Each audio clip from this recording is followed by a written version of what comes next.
Hi, congratulations on your new RV. We're really excited for you. Please make sure before you're signing that you bring the following items with you. If you're a cash buyer, please make sure that you bring a cashier's check, no personal checks at time of signing, or you may bring actual cash. If you're a finance customer, please make sure that you bring proof of insurance listing your specific lien holder. If you need that information, please call us ahead of time. Also, make sure that you bring all valid driver's license of all persons that will be listed on the title. If you have a trade that you're trading in with us, please make sure that you bring your 10-day payoff as well as your title and all persons who will be listed on the title of that trade. Arrive 30 minutes early before your appointment time so we can properly inspect your unit, and also make sure that you have the fridge on and running prior to arrival. If you have any questions, please feel free to give us a call at 810-686-0710. Thanks so much. Have a great day. Hello, it's Mike with TradeWinds RV Center here to congratulate you on the purchase of your JAYFLIGHT 267 DHS. We'll walk you around this travel trailer, show you how to use a few things, get the best out of your camping experience. Let's start by talking about arriving at the campsite. A couple things to take into consideration. On your campsite, you have plenty of room for that awning to come in and out. On your off campsite, of course, leave plenty of room for your slide to come in and out. It's kind of a deep slide. Then I also want you to think about where your power and water connections are going to be. Your water connection is going to be behind your slide. City water is where you will hook up to campsites. And then your power is going to be all the way on the end of the unit. So park accordingly so you can utilize the facilities at the campsite, your water and your power. Once you arrive and unhook your hitch, first thing you do is level your unit. Unit comes with a power tongue jack. Night docking light should you arrive at night. Extend to raise, retract to lower until you've got your unit level. Now there is underneath this rubber stopper a manual override should you lose power. You can use this silver handle on that, that'll crank that up and down. Once you've got a unit level, next thing you do is stabilize it. All four corners of the unit, 3/4 inch socket stabilizing jacks. Put your crank on there and crank these down. As they come down, I'm going to recommend stabilizing jack pads. Jack pads are going to protect the feet of your stabilizing jacks from dirt, debris, hot blacktop in the summer. Good investment. Use your 10% off coupon and get a 4-pack of those and put them down on the ground. Now you can use an impact driver or a drill gun. This will run down a lot quicker. Just when you get to the bottom, I want you to slow down, because what I want to show you is you only want to run these down until you've got resistance. Once you have some type of resistance on your hand crank here, that is as far as you want to come down. Remember, our unit's already level. All we're doing at this point is stabilizing it. So run now 4 of them down to the stable. We've got our unit level and stable, and now we can hook up our power and water. Again, your power cord, big long 30 amp cord, plugs in the back of your unit here. Now the way these plug in now is they go into the left. Once it's in, wiggle it to the right, and then put on this black washer. That'll lock that on power for you. At the end of that 30 amps, should you need to plug in at home, there's a 30 to 15 amp reducer so you can plug into a 110. You got your power hooked up, let's hook up your water. Now campsites we're going to hook up to city water connection. First and foremost, your water pressure regulator. This water pressure regulator is going to reduce the water pressure to 40 to 50 psi, protecting the lines in the unit. Always use this when putting fluid in here. Hook that up, hook up your hose, but don't turn our hose on yet. Let's find your hot water heater. On your unit, it is all the way in the back of the unit. Inside this access door, all we're going to do at this point, make sure our drain plug's back in. May have left it out last time you were camping. Get that on there nice and snug. Then you can go ahead and turn on that hose. After the hose has been on for a few minutes, go inside. Deploy your slide if you need to. Well, I need you to get inside and open up your water taps. Let all the air out of the lines. Once all the air is out of the lines, you got a steady flow of water. Shut them taps off, and then you can turn on this hot water heater from indoors. I'll show you how to do that when we get inside. Now let's say we're going to go camping and we're not going to use city water. We're going to go boondocking or dry camping as they call it. In this case, you're just going to fill up your potable water tank.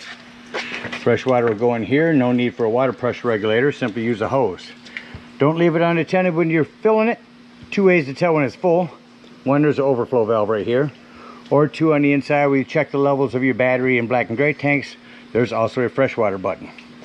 Once that's full, remove your hose, put your cap back on, and then whenever you want to utilize that water, you will turn on your water pump from indoors. Don't turn on your water pump when using that city water, that's already pressurized. All right, we got power and water all hooked up to camp. I'm gonna go ahead and walk you around the rest of the outside of the unit, starting on the campsite. Here, your little outdoor area here with a fridge and sink area. These are access to the back of your fridge. Outdoor speakers, a vent for your microwave. This is a flue for your furnace. If you run your furnace, steer clear of that. It will get hot. Make sure nothing's ever blocking it. All set up for TV in here. You have a clamp in your bedroom right now on this same mount. Hook a TV up to it. You can take it off the bedroom, come out here, snap it on here. 110 in cable. Here's your potable water again, your fresh tank. There's where you drain that at. Again, your stabilizing jacks. Your big pass-through storage with your hitch work in there. Battery posts, check them now and then. Make sure those haven't wiggled loose going down the road. Your propane does come with a cover and is on a regulator. Simply lefty-loosey to open. Point this toward the tank you wish to be using. Looking underneath here. If I'm missing anything. Coming through the other side of your pass-through storage.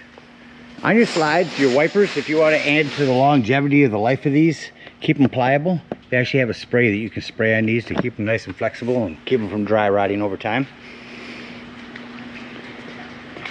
Coming back here in your docking station area, you've got an outdoor kitchen, or excuse me, outdoor shower area that 751 key will fit in. This is your black tank flush. We'll talk about that when we dump your black and gray tanks. Again, your city water connection, black and gray tanks, and underneath here is your low point drain. I have not washed your unit yet. I saw you see a lot of mud. Cable and TV hook up here. Spare tire with a cover. Your power and hot water heater. You also prep for a Furrion backup camera. Device that attaches to the dash of your tow vehicle, electronically communicating with this device, giving you a backup camera for the unit. That about covers everything on the outside. I will talk about your awning real quick and your pitch control. It's just about all the way out. But wherever your picnic table is, if you want to send the rain away, pull it on in this pitch control and your awning will tilt. Run your rain opposite way. Coming up inside your unit, the first thing I like to point out in every unit is the fire extinguisher. Make sure that you and everyone who's camping with you knows that the fire extinguisher is located at the entry doorway in case of an emergency. Just to the right of that is your 12-volt carbon monoxide propane detector. Now the reason I mention this 12 volt, it's always running off your battery. So I didn't see a battery disconnect on this unit.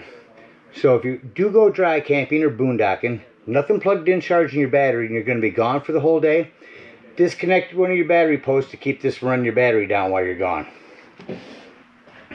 Up here, lighting, interior and exterior. Here's where you check the levels of your brand new battery. Fresh tank, that's when I said you can hold down and tell when your potable water is full. Black and gray tanks.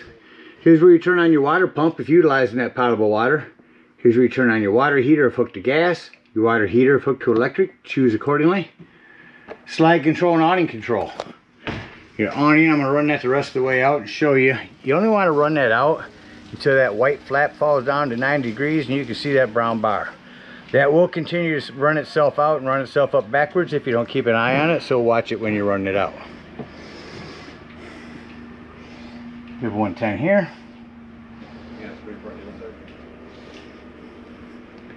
You are wired for a rear observation if you want to set that up.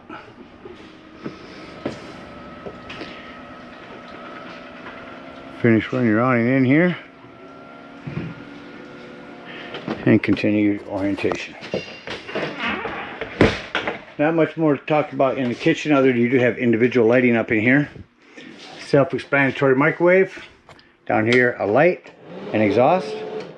This glass top makes an excellent backsplash. Flip that up, turn your panel light on. You'll see when you turn it, it turns to red. And once your gas is on, which it is, there's your gas. Shut that off. Same thing on your oven. Turn this to light. Spark it here, no need for a pilot light, and then just set it to the desired temperature. You rock that panel light down, becomes an oven light.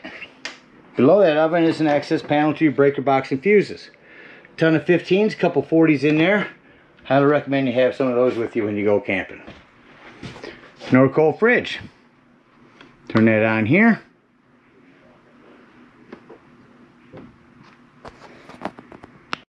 So this gas fridge, turn that on. If that light turns red, then you need to check your gas.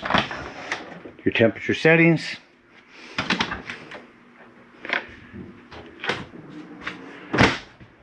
Come back into your bunk area. Individual one-touch lighting here. USB ports.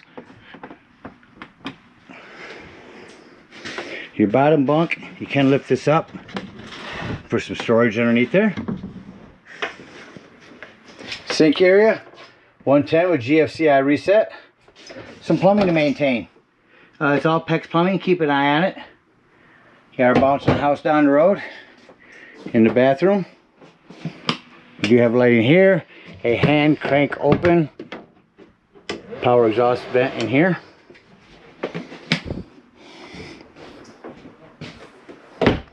Lastly, find your thermostat around this corner here. Turn that on. Turn on your AC. Get that crank up. I'm going to shut your AC off.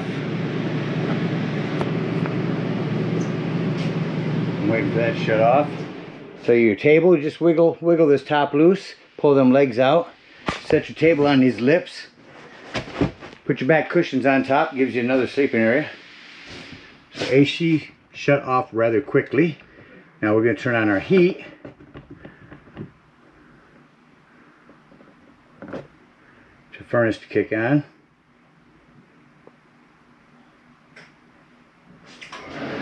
There's the furnace cranking. Now you'll notice when I shut the furnace off, it takes a few minutes longer for the furnace fan to cycle through than it does the AC to shut off.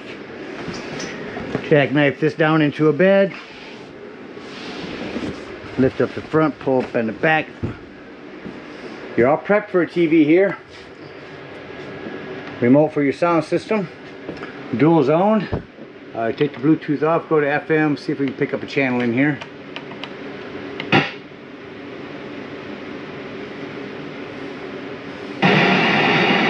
Now we're in a metal building, it's kind of hard to pick up anything in here. But dual zone, shuttle off indoors, have it on outdoors, or both. AM, FM, Bluetooth, auxiliary hookup, USB, nice system.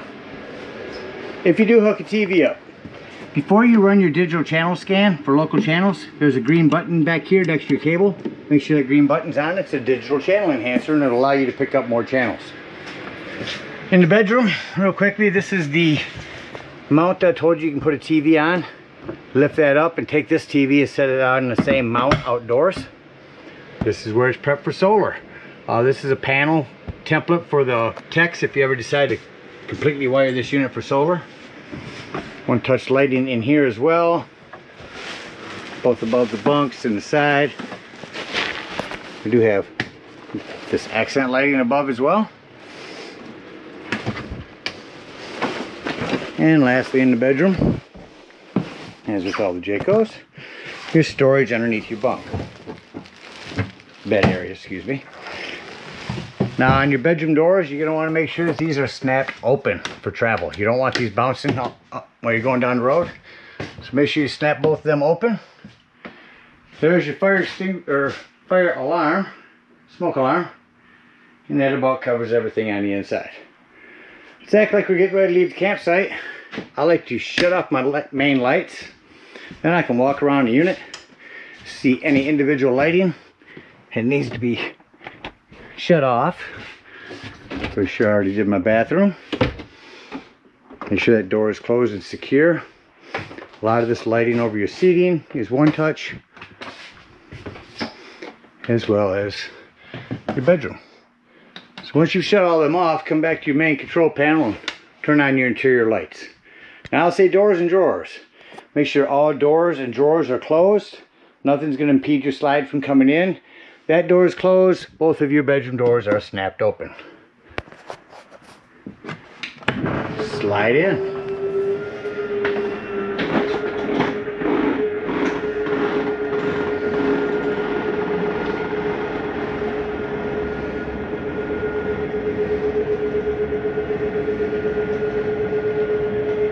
See the importance of having these doors here closed.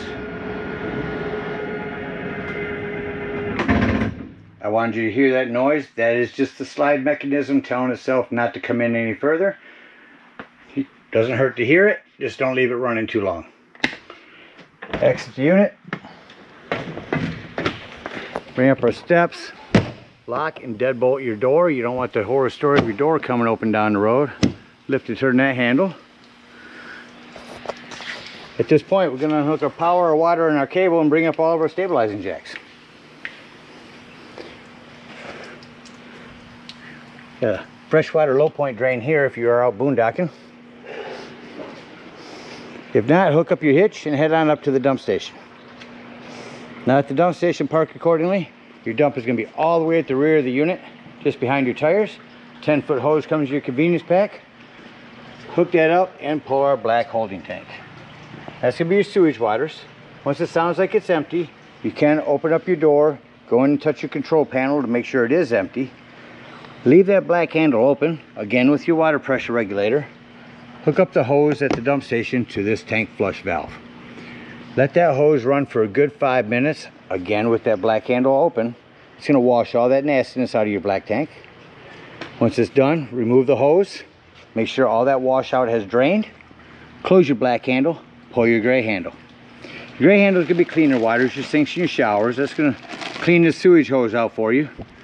Then when that's done, close that handle and sanitarily and conveniently store your sewage hose right here in your bumper. Yeah, well, thank you guys so much for your purchase. Hope you enjoy this JAYFLIGHT for many years to come. Happy camping. We're also going to get up underneath here and dump these low point drains. Then we're going to come around to our hot water heater.